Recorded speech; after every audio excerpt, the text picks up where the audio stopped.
Hey, Summit attendees. My name is Lee Bratcher, President of Texas Blockchain Council. I had the privilege to sit down with Senator Cynthia Lummis, who is leading the fight here in DC for digital asset innovation and for innovation staying here in the U.S.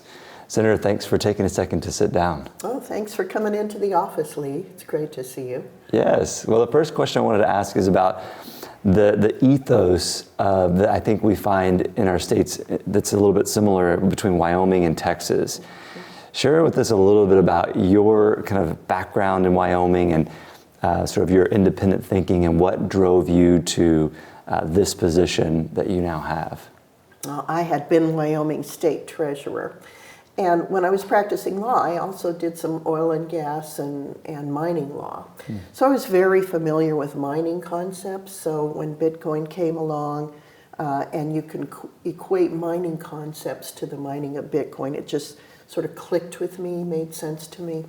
And also as state treasurer, I was investing Wyoming's permanent funds. So I was looking for some that would throw off short-term income and some that were a store of value. And certainly Bitcoin is a store of value. So just the concepts of Bitcoin made sense to me. So when I arrived in the US Senate, I realized that not very many people knew about digital assets. And those that did thought they were just used for terrorism and nefarious purposes. So there was a high learning curve to take members of Congress down that road. But people like your senators, your Texas senators, were great about it because they too were very familiar with this terminology, very innovative, very independent, and not afraid to look outside of a government-created asset for approval. Bitcoin, of course, is a commodity. Texas oil and gas, cattle, commodities. These are things that we understand. They're important drivers of both of our economies in Wyoming and Texas. And it's just that innovative spirit that is part of, I think, the Texas and the Wyoming mentality. We tend to be innovators. We tend to think independently, not follow a herd mentality, and not be particularly trusting of government. Right. So to try to keep assets that have that just added layer of independence from government, for us is a comforting thing. And Senator Cruz, if I'm not mistaken, used to office in this office. Is that right? Because the last time I was here, you guys were across the hall from each other. Correct. Trading, Bitcoin books, I think, and now he's moved to a different office. So that's a cool partnership to see. You have another partnership with Senator Gillibrand across the aisle. Before I asked about that, though, let's talk about the ETF applications. Some major financial institutions and asset allocators, including BlackRock and Fidelity, of course, the grayscale conversion as well. Yes.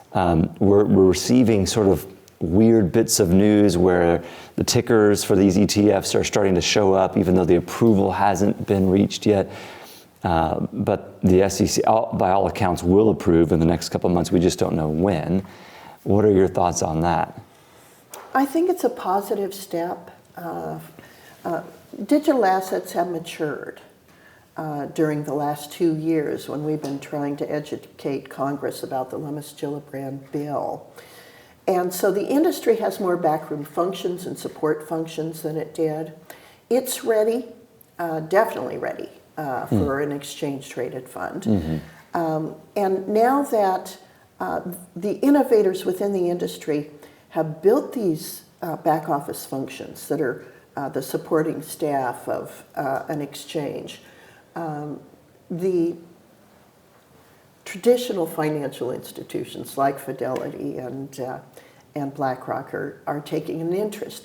And as they integrate Bitcoin into their offerings, because consumers are demanding it, it just shows members of the US Senate and House that this asset class is here to stay. We need to make sure that it is offered in the United States, that is offered in a way that provides consumer protection and clarity. And that clarity needs to come not only for the consumer, but for the people who are offering the exchanges. And you can't have a clear rules of the road without congressional involvement. So it's time for Lumis-Gillibrand. It has been honed and refined over the years to integrate the kinds of backroom stability functions and capabilities that are now available within the industry. So we're ready to go. And I just think the interest that Fidelity and BlackRock bring and the grayscale adaptions are going to bring about an era of acceptance, understanding, and integration into our system, both hopefully on the regulatory level and on the congressional level, the statutory level. So let's talk about the Lumis-Gillibrand Bill real quick. I mean, the election's obviously a year away. That's going to cause some instability in the ability to get legislation through. Do you think that there are pieces of y'all's policy that will advance prior to the election, perhaps around stable coins or illicit finance or things like that? I do. When we covered the National Defense Authorization Act in debate on the floor of the Senate, we included the anti-terrorism legislation. And it is in the Senate bill that now needs to be negotiated with the House. We're going to work this week even to instruct the conferees. You know, you set up a conference committee between House and Senate to work out their differences. We're instructing our conferees to include that anti-terrorism language in the final draft, in part because there are allegations that Hamas was using cryptocurrency to help finance its acts of terrorism.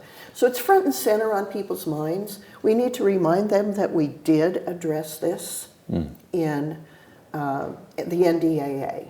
Get that moving through. So people who just thought the only use case for crypto is in terrorism, let's put that to bed and set it aside, and I believe we have. Next thing we'll probably move to is stable coins.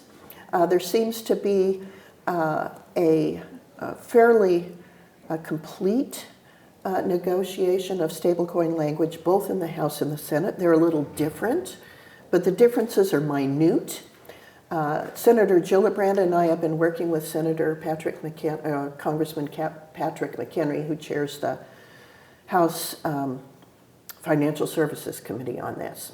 Now, he's been a little distracted for the last 3 weeks because he's the Speaker Pro Tem of the House during its search for a new speaker. So hopefully when that settles and he can once again return his attention to stablecoin, it will be teed up to move. I'm very hopeful that that can happen this calendar year, once again to get another piece of this integrated puzzle on the books. We have been working with the executive branch of government to see that through as well. And then let's just say that the ETFs that will be going through the approval process at the SEC are able to move through their process and are offered in 2024 to consumers. I think all that does is heighten the demand for Lumis-Gillibrand. And it's very ready to go. It really is the gold standard of legislation to begin integrating digital assets into the U.S. regulatory system and into the mainframe of the U.S. economy. Wow. Well, we are very thankful for your efforts, for the bipartisan push and the friendship that you have with Senator Gillibrand.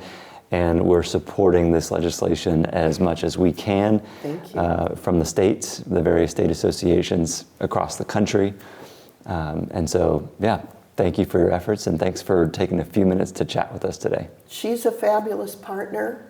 The work that you're doing is absolutely consequential because you're there to brief important stakeholders, including the constituents of the various states, about how ready this industry is to move forward, So your voices are tremendously important. I want you to know, Lee, how much I appreciate you and the work you're doing and your fellow blockchain advocates. Thank you very much. Thank you, Senator. Hey, it's Amy. Click over here to subscribe, click over here for more content, and we'll see you next time.